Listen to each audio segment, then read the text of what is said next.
আসসালামু আলাইকুম। কি অবস্থা, কেমন আছেন সবাই? সবাইকে ঈদের অগ্রিম শুভেচ্ছা জানিয়ে শুরু করছি আজকের এই সুন্দর প্রতিবেদনটি।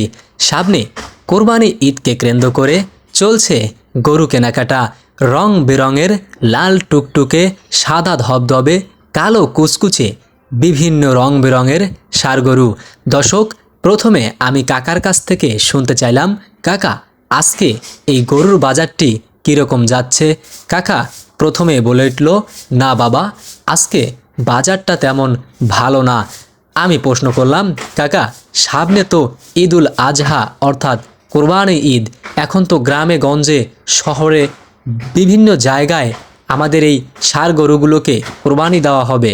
তখন কাকা বলল, হ্যাঁ ঠিকই বলেছ, কিন্তু ইন্ডিয়ান গরু আমাদের এখানে ঢোকায় আমাদের প্রান্তিক খামারি যারা আমরা আছি, এই গরুগুলোর দাম আর নেই, দামটা কমে যাচ্ছে। হাটে গরুর আমদানি অনেক, কিন্তু ক্রেতার অভাব। কাকার কাছ থেকে চলে আসলাম বিদায় নিয়ে, মনটা কাকার অনেক খারাপ। পরবর্তীতে আবারও এই ভাইয়ের কাছে চলে আসলাম, ভাইয়া গরুর দাম চাচ্ছেন কত টাকা?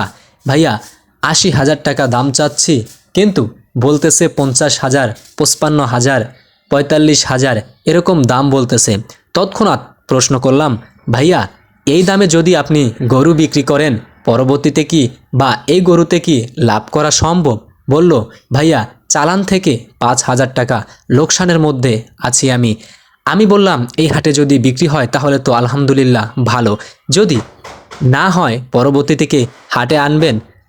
তার বক্তব্য অনুযায়ী তিনি বলেন, ভাইয়া যদি মাংনাও অথবা ফ্রিতে গরু দিয়ে যেতে হয়, তারপরেও আজকে এই গরুটি আমি দিয়ে যাব, কিন্তু পরবর্তী হাটে আসার কোনো সম্ভাবনাই নেই। এই যে ইন্ডিয়ান গরু যে আমাদের বাংলাদেশে ঢুকেছে, এই গরুগুলো ঢোকায় আমরা সাধারণ মানুষ, সাধারণ পাবলিক যারা প্রান্তিক খামারিরা আছি, সামনে এই ঈদকে কেন্দ্র করে শখের বশতে আশায় অনেক তীব্র আশা নিয়ে বাসাতে একটি দুটি তিনটি চারটি করে গরু লালন পালন করেছি, সেই গরুগুলোর আশা অনুরূপ দাম আমরা পাচ্ছি না। চলে আসলাম এখান থেকে পরবর্তী আরেকটি দেশি গরু। গরুটির 4 দাঁত, ওজনটা প্রায় 2.5 মণ থেকে 3 মণের কাছাকাছি হবে। ভাইয়া দাম চাচ্ছেন কত টাকা?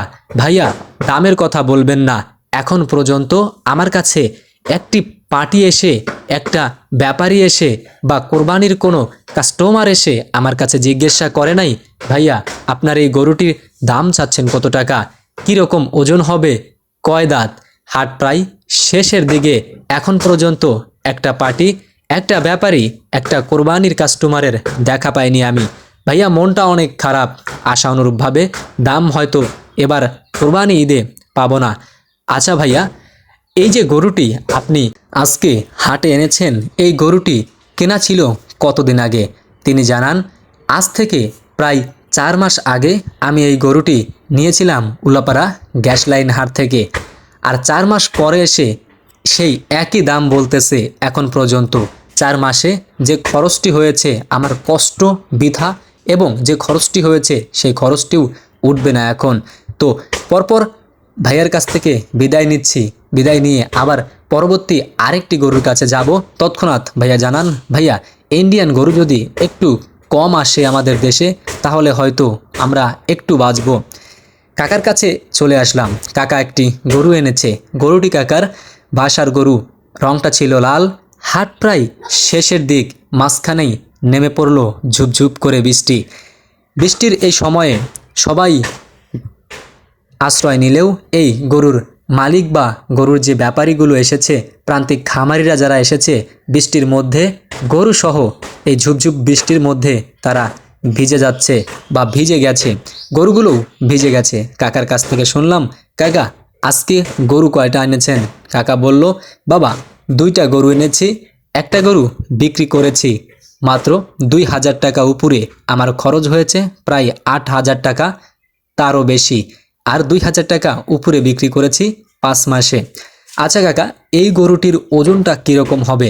কাকা বলেন, কাকা এই গরুটি প্রায় 3 মণ প্লাস ওজন হবে। পরপর কাকাকে বলে উঠলাম, কাকা এটা কি কোরবানির জন্য উপযুক্ত গরু? কাকা বলল, হ্যাঁ বাবা, 4 দাঁতের একটি গরু। কাকার কাছ থেকে বিদায় নিয়ে চলে আসলাম, মন ভরা কষ্ট নিয়ে কাকা বিদায় জানালো আমাকে। কাকা তো বিদায় দিয়ে চলেই গেল। এখন আপনাদের কাছ থেকে ঈদের অগ্রিম শুভেচ্ছা জানিয়ে আজকে আমি বিদায় নিচ্ছি।